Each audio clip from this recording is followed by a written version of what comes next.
exercícios de termodinâmica, tá? São exercícios simples, fáceis, só para a gente revisar o conteúdo e relembrar os conceitos, tá bom? Bom, primeira questão é a seguinte: em um processo a pressão constante, ou seja, a pressão não está sofrendo nenhum tipo de variação, tá? Aí ele pergunta aí, ele diz que a pressão ela é igual a 2 vezes 10 elevado a 5 newtons por metro quadrado, né? Deixa eu colocar aqui em tela cheia, fica melhor. Espera aí. Pronto. Bom, em um processo a pressão constante, 2 vezes 10 elevado a... A pressão é 2 vezes 10 elevado a 5, né? Ó, 2 vezes 10 elevado a 5 newtons por metro quadrado. Se a pressão é constante, significa que eu estou em um processo isobárico, né? Onde a pressão é mantida constante. É um processo dito isobárico, tá? E o volume aumentou, tinha um volume inicial de 8 vezes 10 elevado a menos 6 metros cúbicos e passou para um volume final de 13 vezes 10 elevado a 6 metros cúbicos. Ele quer saber o trabalho realizado pelo gás. Pessoal, o trabalho vai ser igual a pressão vezes a variação de volume. A gente pode escrever o trabalho também como sendo a integral de P escalar dV, volume inicial até o volume final, tá? Como a pressão é constante, o P vai para fora da integral, né? Aí a integral de dV, de V0 até VF, ela fica como? Fica PV de V0 até VF. Então fica P que multiplica VF menos V0, que é justamente o que a gente tem aqui. P vezes delta V. Então fica pressão, 2 vezes 10 elevado a 5, multiplicado pela variação de volume. Então, vai ser 13 vezes 10 elevado a menos 6, menos 8 vezes 10 a menos 6. Questãozinha fácil, só para entender mesmo. Então, fica 2 vezes 10 elevado a 5, multiplicado 13 menos 8 é 5, vezes 10 elevado a menos 6, né? Ó. 2 vezes 5 vai dar 10. 10 vezes 10 elevado a 5 dá 10 elevado a 6. Vezes 10 elevado a menos 6 vai dar 10 elevado a 0, que é igual a 1 joule. Então, esse foi o trabalho realizado pelo gás, tá? Aqui foi um processo isobárico em que houve apenas uma variação de volume. Passou desse volume inicial aqui para esse volume final, tá? É como se você tivesse aqui uma vasilha, tá todo torto aí, tá? Aí tem um êmbolozinho aqui, né? Ele tinha esse volume inicial, e aí essa mesma vasilha, depois de um tempo, o êmbolo dela aumentou, né? O gás sofreu uma expansão, mantendo-se, aqui é o volume final, né? Mantendo-se uma pressão constante, tá? Certo? Bem simples a questão, só para a gente entender. Agora o seguinte, ó. Bem parecida a questão, tá? Um gás sofre transformação isobárica sob pressão de 1000 newtons por metro quadrado. Ora, pressão igual a 1000 newtons por metro quadrado. Então, isso aqui vai dar 10 elevado a 3 newton por metro quadrado. Beleza. E o volume passou de 8.000 centímetros cúbicos para 3.000 centímetros cúbicos. Então, o volume inicial, 8 vezes 10 elevado a 3 centímetros cúbicos. E o volume final é 3 vezes 10 elevado a 3 centímetros cúbicos. Só que eu tenho que transformar de centímetro cúbico para metro cúbico, né? Então, ó, metro cúbico, decímetro cúbico, centímetro cúbico, tá?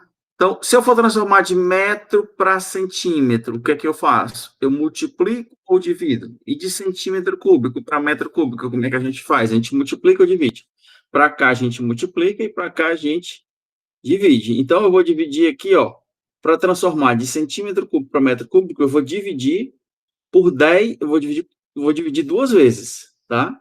Então, se eu vou dividir duas vezes, significa que eu vou dividir por 10 a menos 6, tá? Então, eu vou dividir aqui por 10 elevado a menos 6, ó, para escrever isso aqui em metros cúbicos, tá? Então, vai ficar como?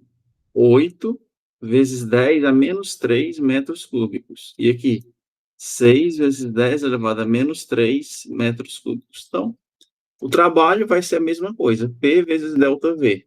Então, fica 10 elevado a 3, tá? Vai ficar 10 elevado a 3, multiplicado pela variação de volume. Volume final, 6 vezes 10 a menos 3, menos 8 vezes 10 a menos 3. Então, fica 10 elevado a 3, que multiplica menos 2 vezes 10 a menos 3. Então, isso aqui foi uma compressão. Fica 2 vezes 10 elevado a 0, porque 3 menos 3 é 0, então vai dar menos 2 joules. É um trabalho negativo. Ok? Isso significa o quê? Que não foi o sistema que realizou o trabalho, e sim o trabalho foi, que é o que justamente o que ele está dizendo aqui, ó. O trabalho foi realizado sobre o gás. Se o trabalho foi realizado sobre o gás, significa que o trabalho ele é menor que zero, tá certo? O trabalho ele tinha que ser realmente menor que zero. Beleza? Agora vamos analisar aqui essas questões. Dentro de uma sala com ar-condicionado, a temperatura média é de 17 graus. No corredor ao lado da sala, a temperatura média é 27 graus. Tanto a sala quanto o corredor estão em mesma pressão. Então, você tem uma sala com ar-condicionado que está com uma temperatura de 17 graus Celsius. Tá? Só que no corredor ao lado da sala, você tem uma temperatura de 27 graus Celsius. Sabe-se que no gás, a energia cinética média das partículas que compõem é proporcional à temperatura. Então, a energia cinética, ela é proporcional à temperatura, que, por sua vez, é proporcional à velocidade, né? Lembrando que a energia cinética é igual a mv ao quadrado sobre 2. Tá?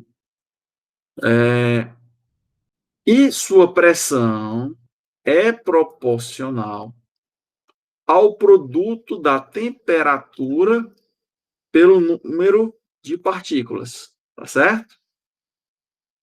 É aquela fórmula, né? PV igual a nRT. Mas tudo bem, vamos analisar só o que ele está dizendo aqui. Com base nesses dados, pode-se afirmar que a energia cinética média das partículas que compõem o ar é maior no corredor e o número de partículas por unidade de volume é menor na sala. A energia cinética média das partículas que compõem o ar é maior no corredor, verdadeiro. Né? Se tem uma temperatura maior, é verdadeiro. Agora, o número de partículas por unidade de volume é menor na sala? Não, porque a pressão é a mesma. Então, isso aqui é falso. Então, o item A, ele é falso. A energia cinética média das partículas que compõem o ar é maior no corredor, verdadeiro. E o número de partículas por unidade de volume é maior na sala. Falso, também é falso. A energia cinética média das partículas que compõem o ar é maior na sala. Falso. Né? A energia cinética. E agora, o que é verdadeiro aqui? Não é maior na sala. Aí ele está dizendo aqui que o número de partículas por unidade de volume é menor no corredor. Mas vamos lá. Analisar aqui, ó. E o número de partículas por unidade de volume é maior no corredor. Ele está dizendo que a energia cinética é proporcional à temperatura e que a pressão é proporcional ao produto da temperatura pelo número de partículas, tá? Então, é proporcional à temperatura e o número de partículas. Então, vamos analisar só pelo que ele está dizendo aqui na questão, tá? Ele está dizendo que a pressão é proporcional ao número de partículas. Ora, então, vamos analisar aqui o seguinte.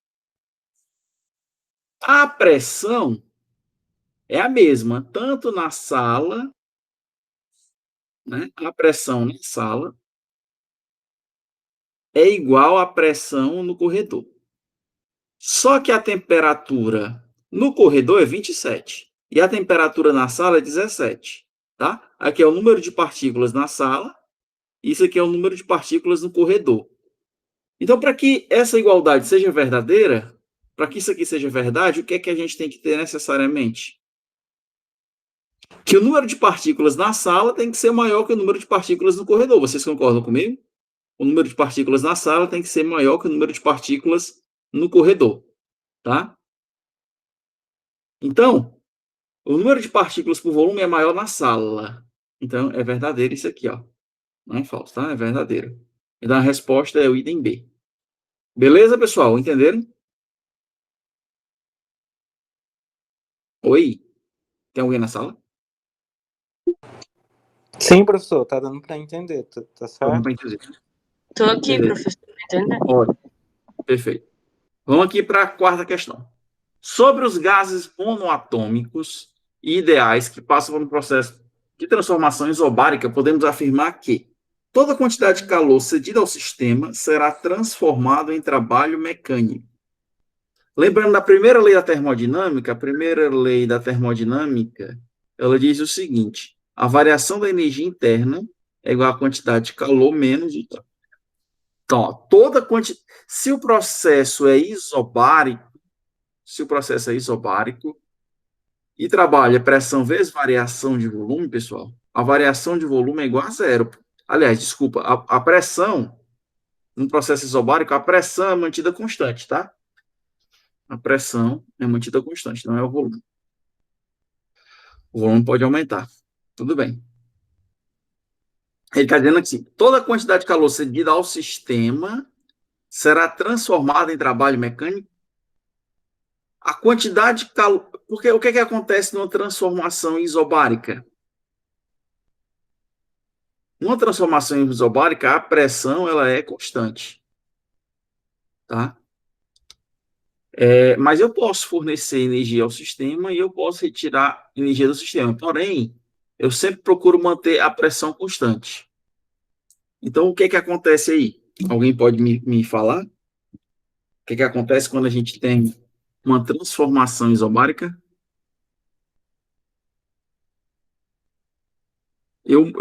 Podem falar ao invés de escrever, tá? Se tu tem uma transformação isobárica, vamos analisar aqui, tá? Qual é a principal característica dela? É uma transformação na qual a pressão permanece constante em um sistema fechado, tá? Sistema este que permite troca de energia, mas não de matéria. Ele não troca energia com o sistema, tá? Nessa transformação isobárica, o que está variando, o que pode variar, é a temperatura e o volume, tá? Então, vamos pensar aqui. A temperatura pode variar, o volume também pode variar, né? Mas a pressão é mantida constante. E aí, se eu fornecer toda a quantidade de calor cedida ao sistema, ou seja, eu vou fornecer calor ao sistema, será transformada em trabalho mecânico? Acredito que sim. Aí vamos botar aqui, ó. A quantidade de calor cedida ao sistema é diretamente proporcional à sua variação de temperatura. A energia interna permanece constante. A variação de energia interna é inversamente proporcional à variação volumétrica.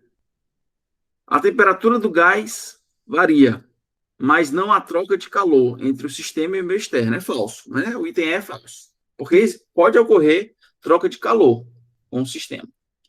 A variação da energia interna ela é inversamente proporcional à variação volumétrica? Não, ela vai ser diretamente proporcional. Também é falso também. A energia interna do gás permanece constante. Como é que ela vai permanecer constante se eu posso retirar energia do sistema, se eu posso fornecer energia do sistema? Né? A quantidade de calor cedida ao sistema, a quantidade de calor, ela é diretamente proporcional à sua variação de temperatura? Não, a quantidade de calor vai ser a variação da energia interna mais o trabalho. Né? Não, ela não é diretamente proporcional à sua variação de temperatura, não. Então, item A.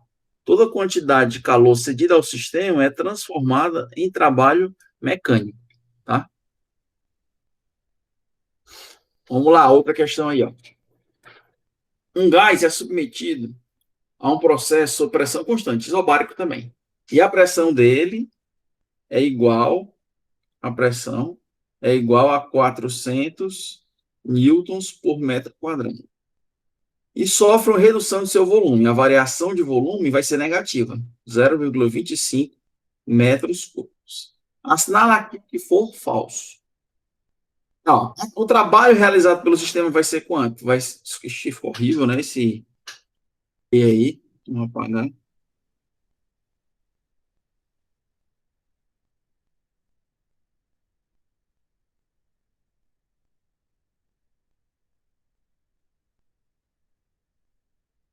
trabalho vai ser a pressão vezes a variação de volume. Então, vai ficar 400 vezes 0,25. Como essa variação aqui ela é negativa, tá? Já que houve uma redução, ó, 400 vezes 0,25 é igual a 400 multiplicado por 25 sobre 100. Zero vai embora com zero, 4 vezes 25 é 100. Então, o trabalho é menos 100 joules. Então, esse item aqui é verdadeiro. A variação da energia interna é de menos 150 joules.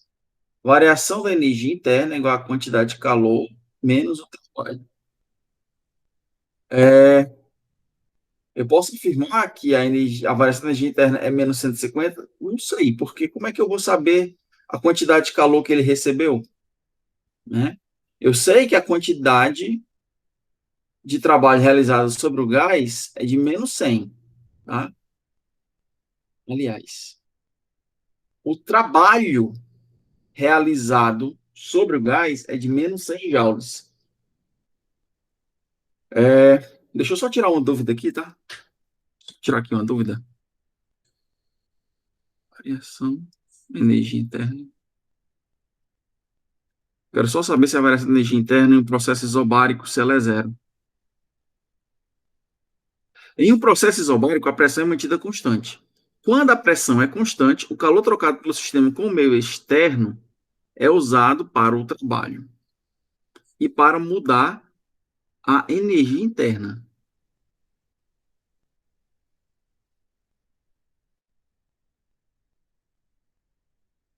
Em nenhum dos termos vai ser igual a zero, né? Nenhum dos termos numa transformação isobárica vai ser igual a zero. Então, vamos analisar essa questão aqui direitinho. Deixa eu só ver aqui uma coisa.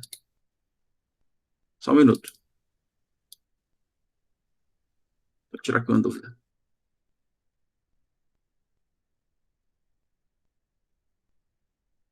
Só um instantinho, tá, pessoal?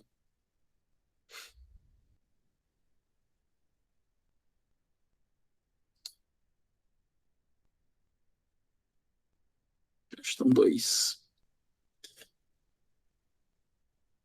É o seguinte, o trabalho, nesse item A, né? A quantidade de trabalho realizada sobre o gás foi de menos 100 joules.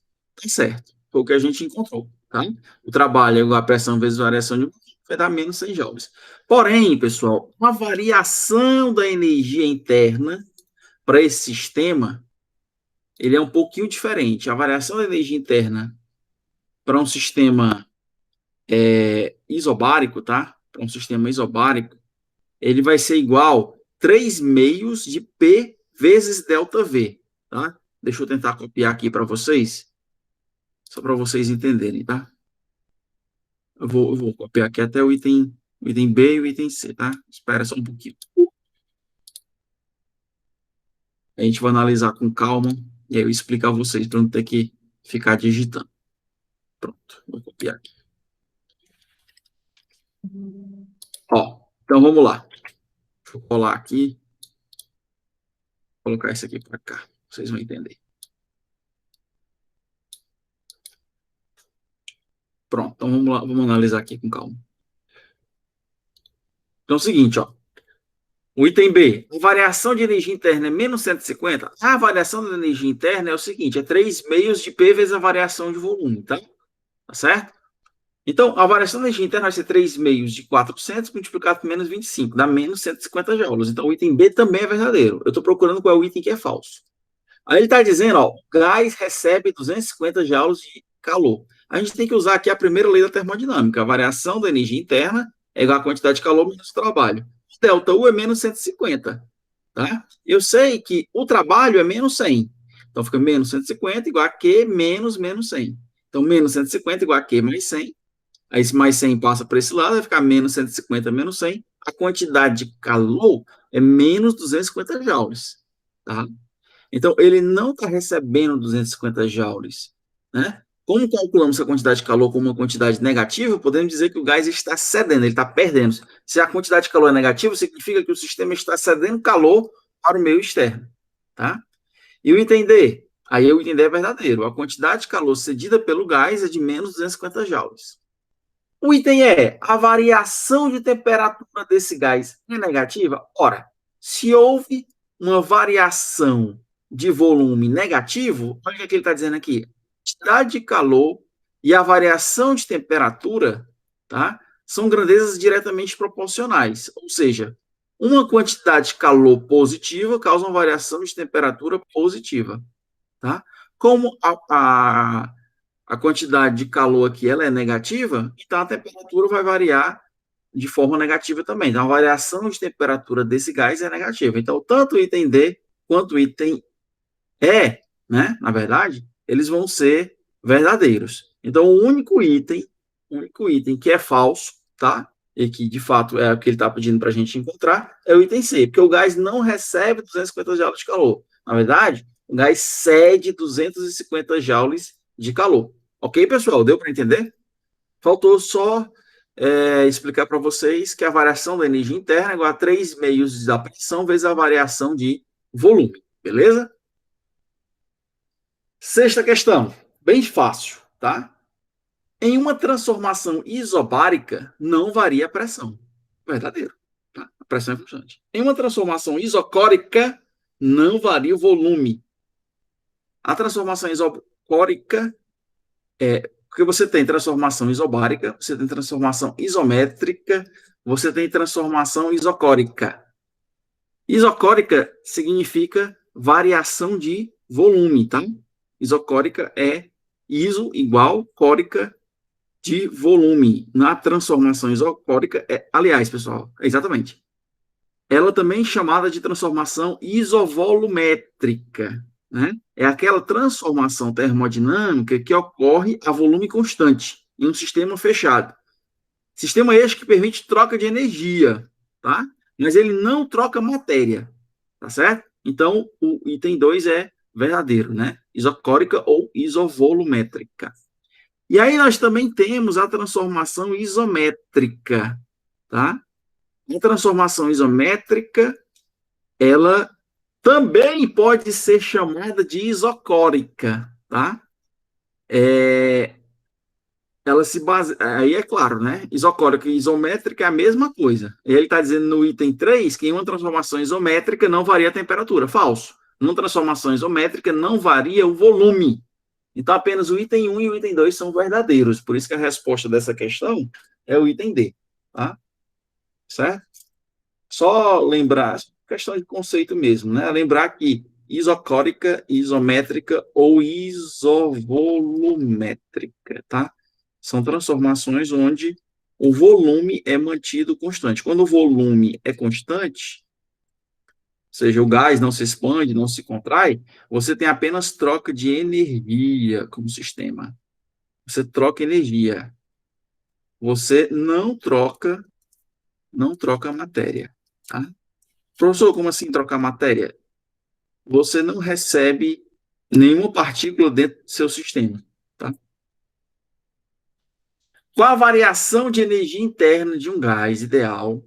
Variação da energia interna de um gás ideal, o qual é realizado um trabalho de 80 joules durante uma compressão adiabática. Pessoal, o que é uma transformação adiabática? É aquela na qual a temperatura é mantida constante. Não é isso? É isso, pessoal? O que é uma transformação adiabática?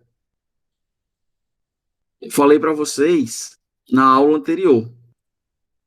Um sistema adiabático é aquele que não troca calor, ou seja, a quantidade de calor trocada com o ambiente é zero, né? Então, numa transformação isobática, não há troca de calor. Se não há troca de calor, significa que o Q é igual a zero. Então, a variação da energia interna é igual à quantidade de calor menos o trabalho, tá? Se o Q é zero, então a variação da energia interna vai ser o negativo do trabalho. Então, a variação da energia interna, nesse caso aí, vai ser quanto? menos 80 joules. Tá? A resposta seria o item E. Beleza? Então, são essas questõezinhas que eu tinha para trabalhar com vocês hoje, tá? 7 questõezinhas. Isso aqui serve, tá? Como, digamos assim, exercícios resolvidos do capítulo que a gente está trabalhando, tá? E aí, a partir daqui, eu vou passar algumas questões para vocês tentarem resolver também, tá? Deixa eu só achar aqui a sala de vocês, porque eu estou com 500 janelas abertas no meu computador. Pronto, achei vocês aqui, tá? Então, eu vou encerrando por aqui. E daqui a pouco eu posto o vídeo para vocês, tá? Pena que os outros saíram, né? A Micaele estava na sala, então. Por que ela saiu? Alguém sabe dizer? Não, professor, essa eu ela e a Mayla, mas eu não sei